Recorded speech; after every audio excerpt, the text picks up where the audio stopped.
LPU ప్లేస్మెంట్ల రికార్డులు సృష్టిస్తోంది. Final year student 2.5 కోట్ల ప్యాకేజ్ పొందుతున్నారు. 1700 మందికి పైగా LPU స్టూడెంట్స్ 10 లక్షల నుంచి 2.5 కోట్ల ప్యాకేజెస్ పొందారు.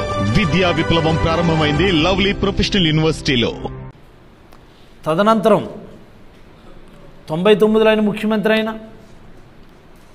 అప్పుడు ఒక రకమైనటువంటి మేనిఫెస్టో అనౌన్స్ చేశారు. ఆయన 99లో ఆయన అనౌన్స్ చేసినటువంటి మేనిఫెస్టో ఇది. రెండోసారి ముఖ్యమంత్రిగా ఉన్నాం. మరి ఆ తర్వాత 2014-19 సమయంలో ముఖ్యమంత్రి అయినా సరే this is the then manifesto. సుమారుగా 600 హామీలు ఇచ్చాడు అప్పుడు ఆయన. మరి ఇది లేటెస్ట్ 24లో ఇచ్చినటువంటి మేనిఫెస్టో అయినా ఏ ఒక్కసారైనా మేనిఫెస్టోలో చెప్పిన దానికి ఆయన కట్టుబడి ఉండి హామీలు నెరవేర్చినటువంటి సందర్భం ఉందా నేను అడుగుతా ఉన్నా. At any point of time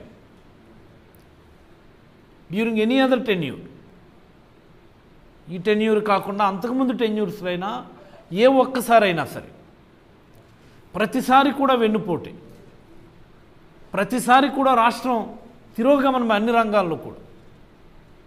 తీసుకోండి ఈ ఏడాది కాలం గురించి ఒకసారి మనం మాట్లాడుకుంటే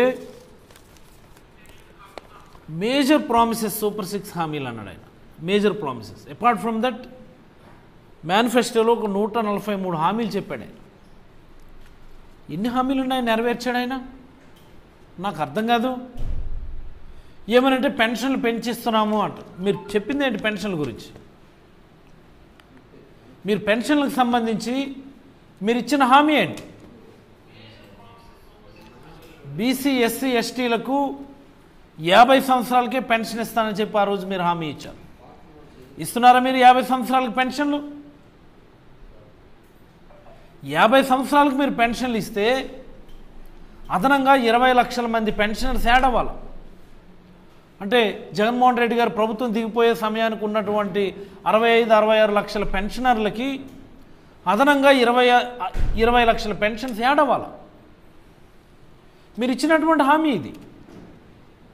కానీ ఈ ఏడాది కాలంలోనే జగన్మోహన్ రెడ్డి గారు దిగిపోయే సమయానికి ఉన్నటువంటి పెన్షన్ల కంటే 4 లక్షల పెన్షన్లని తగ్గించి ఆ 4 లక్షల పెన్షన్లు కట్ చేసిన తర్వాత ఏదైతే రిమైనింగ్ అమౌంట్ ఉందో దాన్ని మీరు అప్రోప్రియేట్ చేశారు దానికి. ఇది కాదా వాస్తవం? మీరు చాలా గొప్పగా మాట్లాడుతూ ఉంటారు, మేము పెన్షన్ 4000 చేసాం, 4000 చేసాం, 4000 చేసాం. మీరు చెప్పారు ఇస్తానని మొదటి నెల నుంచి. 50 సంవత్సరాలకి ఇస్తానన్నారు. ఎప్పుడు ఇస్తారు మీరు 50 సంవత్సరాలకి పెన్షన్లు? మీరు అమలు చేసినటువంటి ఏకైక సూపర్ 6 హామీ అది. దానిలో కూడా కోతలు 4 లక్షల మందిని కట్ చేసి ఇంకా కట్ చేస్తాము అని చెప్పి ముందస్తుగానే మీరు హింట్స్ ఇస్తూ ప్రతి ఫిజికల్ హ్యాండిక్యాప్డ్ ఇండివిజువల్ని కూడా హాస్పిటల్స్ పిలిపించి రాచి రంపాన్ని పెట్టేస్తున్నారు వాళ్ళు. ఇదా గవర్నెన్స్ అంటే? ఫిజికల్లీ డిజేబుల్డ్ పర్సన్స్ని రాచి రంపాన్ని పెట్టేయడానిక మీకు అధికారం ఇచ్చింది? పెన్షన్లు ఇచ్చాం గొప్పగా చెప్తా ఉన్నారు.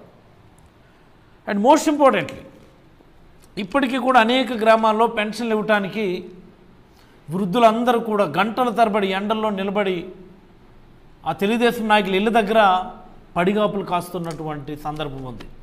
నేను అడుగుతా ఉన్నాను, పెన్షన్ అనేది ప్రభుత్వం వృద్ధులకు, వితంతువులకు, ఇతరత్ర అదర్ కేటగిరీస్కి వాళ్ళ జీవన భృతి కోసం ఇస్తున్నటువంటి దాన్ని హక్కుగా ఇవ్వాలి. వాళ్ళ యొక్క ఆత్మ గౌరవాన్ని కాపాడే విధంగా మనం ఇవ్వాలి. అంతే తప్ప మీరేమో అక్కడ చెప్తారు ఇంటికి వెళ్ళి ఇవ్వండి సచివాలయం ఎంప్లాయీస్ అని. కానీ గ్రౌండ్ లెవెల్లోనే ఇప్పటికీ కూడా గంటల తరబడి ఎండల్లో ముసలోళ్ళు నిలబడి కళ్ళు తిరిగి పడిపోయి సొమ్మసిల్లి పడిపోయినటువంటి సందర్భాలు అనేకం చూస్తూ ఉన్నాం. పేద వృద్ధుల ఆత్మాభిమానాన్ని దెబ్బతీసే విధంగా మీరు చేస్తున్నటువంటి ఈ పనులు ఖచ్చితంగా వాళ్ళ ఉసిరైతే మీకు తగులుతుందని ఈ సందర్భంగా నేనైతే అభిప్రాయపడతా ఉన్నాను. మరి పోతే రోజంతా మీరు ఈనాడు పేపరో లేకపోతే ఈనాడు టీవీనో ఆంధ్రజ్యోతి టీవీనో TV5 ఇంకోటి చూస్తే రాష్ట్రంలో జరుగుతున్నటువంటి ఈ దాడులు, రాష్ట్రంలో జరుగుతున్నటువంటి అకృత్యాలు, కక్ష సాధింపు చర్యలు, ఆస్తులను ధ్వంసం చేయటం, హత్యా ప్రయత్నాలు, మానభంగాలు, అత్యాచారాలు, ఏంటి ఇది నాకు అర్థమవుతుంది. ఇంత దౌర్భాగ్యమైనటువంటి పరిస్థితి, ఇంత ఇన్సెక్యూర్ ఫీలింగ్ ఆంధ్రప్రదేశ్ రాష్ట్రంలో గతంలో ఎప్పుడైనా ఉందా అని నేను అడుగుతాను.